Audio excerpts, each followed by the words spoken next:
Welcome to Tripura Info News Update. Leader of the opposition Jitendra Chaudhary addressed a press conference, raising key issues concerning the assembly. He spoke on a range of topics, including governance, public welfare, and policy decisions, criticizing the ruling party's stance on several matters. Chaudhary also urged for immediate action on pressing concerns affecting the people. এই বিধানসভার মাননীয় স্পিকারের হাতে যেভাবে গণতন্ত্র জবাই হয়েছে দিনকে রাত রাতকে দিন করে একটা অসত্যকে এস্টাবলিশ করার জন্য আজকে যে নজির তিনি রাখলেন, বিগত 3টা দিন বহু ধরনের তাদের যে অ্যাসল্ট, হিউমিলিয়েশন, এটাকে সহ্য করে তবু আমরা জনগণের কথা তুলে ধরতে হবে। ত্রিপুরার যে 42 লক্ষ মানুষের তাদের অসহ্য অপমান ইত্যাদি সূচক ব্যবহার এগুলোকে, এবং স্পিকারের যে ধরনের আমাদের এই কণ্ঠস্বর স্তব্ধ করে দেওয়ার চেষ্টা, এর মধ্যেও কিন্তু দেখা গেল যে না, যে স্পিকার রেফারি হয়ে, আম্পায়ার হয়ে নিজেই তিনি শাসক দলের হয়ে খেলছেন, তিনি নিজেই গোল করতে চেষ্টা করছেন। তো এখানে থেকে তো কোনো সুবিচার পাবো না আমরা। কাজে অন্তত আপাতত আগামী দিন কি হবে জানি না, যে এই অধিবেশনের বাকি দিনগুলো আমরা বয়কট করছি, আমরা আসছি না। গণতন্ত্রের পক্ষে এটা একটা কালো দিন, এই বিধানসভার পক্ষে এটা একটা কালো অধ্যায়। কিভাবে গণতন্ত্র খুন হলো আজকে, সারা ত্রিপুরা রাজ্য আজকে সাক্ষী হলো এই ঘটনায়। অপরাধ যখন ধরা পড়ে, চোর বা ডাকাত যখন গেরস্তের হাতে পাকড়াও হয়, তখন তিনি নানাভাবে পার পাওয়ার জন্য খুব নরম হয়ে যান, খুব বিনয়ী হয়ে যান, প্রয়োজনে একদম পায়ে পড়ে। আবার কখনো কখনো বলেন আমাকে একবার ক্ষমা করে দিন। তো এই যে তার যে বলার যে অভিব্যক্তি এবং যে মানে সিচুয়েশনে বলেছে, এই যে পত্রিকাগুলো, অনেক পত্রিকা লিখেছে, ইংরেজি পত্রিকা, বাংলা পত্রিকা, তাদেরকে তো আমি শিখিয়ে দিইনি। আপনারা যারা রিপোর্ট কভার করেছেন, আপনারাই দেখে পত্রিকাগুলোতে হেডলাইন করেছেন, তারাও লিখেছেন যে না, রতনবাবু এটা ওই আজকে যে ব্যাখ্যা আত্মপক্ষ সমর্থন করার চেষ্টা করে তার জন্য বলেছেন, বলেননি কেউ। তারাও মর্মাহত হয়েছেন। আজকে যখন অপরাধ করে আর পালাবার সুযোগ পাচ্ছেন না, গতকাল আমরা চেষ্টা করেছিলাম, তিনি যদি কাউকে বলতেন ঠিক আছে, এরকম যদি মাননীয় অপোজিশন লিডার যদি আহত হন, আমি দুঃখিত, এই বললেই চলতো। কিন্তু না, তিনি তারপরে ডিটারমাইন্ড, যা বলেছি আরো বলবো। এই বিধানসভাতে অভব্য অসহ্য আচরণ, ব্যক্তিগতভাবে আমি তো এর আগেও 21 বছর সদস্য ছিলাম, দেখেছেন কেউ কে করতেন?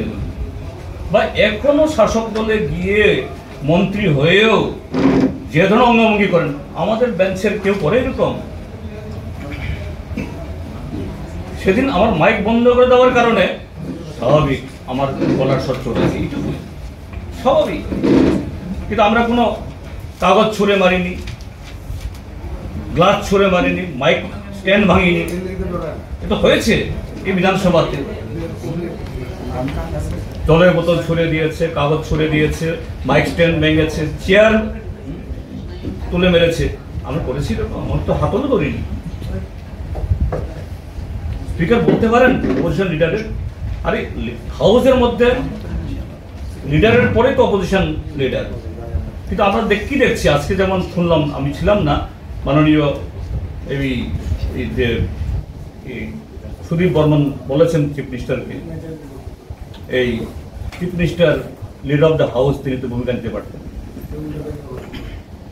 তিনি তো দাঁড়িয়েছেন, কিন্তু তার দলের লোকই তো বসেনি। উনি বলছেন যে না, তারা তো আমাকে তখনও ডেকে বলেছে সুদীপবাবু চিফ মিনিস্টার কি বলে দেখেন না। চিফ মিনিস্টার আগে তো নিজের লোকদের থামাবেন। চিফ মিনিস্টার যদি নিজের লোককে থামাতেন নিশ্চয় বা থামাতেন। আমি বলেছিও দেখুন চিফ মিনিস্টার কি বলতে চাই একটু, কিন্তু চিফ মিনিস্টার তো দাঁড়াচ্ছেন না, চিফ মিনিস্টার তার লোকদের থামাচ্ছেন না, উল্টা ওরা আরো তার চেয়ে বেশি এই উগ্র দেখাচ্ছেন। স্পিকারও বলতে দিচ্ছেন না, তো স্পিকারও ভূমিকা নিলেন না, leader of the house chief minister ভূমিকা নিলেন না। কি করার থাকে? গণতন্ত্র কিভাবে সুরক্ষিত থাকবে? আর এইভাবে চলতে থাকলে পরে ওনারা সুরক্ষিত থাকবেন? সময় বলবে, মানুষ শেষ কথা বলবে। নিরপেক্ষ নন। আপনারা দেখেছেন কদিন আগে অ্যাসেম্বলির লবিতে সাধারণত কোনো কর্মচারী সংগঠনের সম্মেলন কখনো দেওয়া হয় না, দেওয়া যায় না কথা বলছি না, কখনো দেওয়া হয়নি, এই প্রেসিডেন্স নেই। কিন্তু এখানে কদিন আগে শাসক দলের এক কর্মচারী সংগঠনের সম্মেলন করলো এবং সেই সম্মেলনের প্রধান অতিথি মাননীয় অধ্যক্ষ, বিশেষ অতিথি মাননীয় উপাধ্যক্ষ। আরো দুর্ভাগ্যের হলো সেক্রেটারি, বিধানসভার সেক্রেটারি, তিনিও অতিথি। আরে কেমন তোরা হলো? এখন ত্রিপুরা চিফ সেক্রেটারি যদি বিএমএস এর মিটিং এ গিয়ে হাজির হয়, সিপিআইএম এর সমন্বয় কমিটির সম্মেলনে হাজির গিয়ে হয় কি দেখেছেন কি? যাই হোক, আমরা বলিনি, আমরা বলছি যে না, বোধহয় তারা বুঝবেন। কদিন আগে আমি একটা প্রেস কনফারেন্স করতে চাইলাম এই লবিতেই, চিঠি দিয়ে। এটা এমন নয় যে এমনি নিজে গিয়ে স্পিকার ইয়েকে দেওয়া হলো। সেক্রেটারি আমাকে উল্টা চিঠি দিয়ে বললেন যে না, এটা দেওয়া যাবে না আপনাকে। কেন? এখানে যদি কর্মচারী সংগঠনের সম্মেলন হতে পারে এবং এই 13 বিধানসভার যিনি আমার আগের যিনি এলওপি মাননীয় অনিমেষ দা বর্মা, তিনিও প্রেস কনফারেন্স করেছেন, আপনারা অনেকেই ছিলেন, তাকেই সুযোগ দেওয়া যেতে পারে। আমিও তো এলওপি, আমার কোন পার্টি তো বিচার হবে না, আমার পজিশনটা বিচার হবে। কেন দেওয়া যাবে না? স্পিকার সাহেব, সেক্রেটারি সাহেব বলছেন স্যার স্পিকার বারণ করেছেন। আমি সেক্রেটারিকে দোষ দেব না, বেচারা তিনি একজন আমলা, কি করবেন? তো কিভাবে একই স্পিকার একই টেনিউরে এবং তার দ্বারা অ্যাপয়েন্টেড লিডার অপোজিশন অনিমেষ বাবুও ছিলেন, আমিও, কিন্তু দুজনের দুরকম ব্যবহার করছেন। এটা হাউসের বাইরে, হাউসের ভেতরে, কি গাড়ি নিয়ে, কি রুম নিয়ে, কি প্রেস কনফারেন্স নিয়ে, কি বিধানসভাতে আমরা কথা বলবো তো আমাদের অধিকারে, রুলস অনুযায়ী। স্পিকার শুধু সেই রুলস অনুযায়ী তিনি এক করবেন, এটাই তো। কিন্তু দয়া করবেন না এরকম না। হয়তো আমরা বলি যে আপনি দয়া করুন, আপনি বিবেচনা করুন, আমরা বলি, এটা বলতে হয়, এটা কাটছি। কিন্তু এই হাউসের 60 জন মেম্বার, তারা কথা বলেন তার অধিকারে, কারো দয়ায় নয়।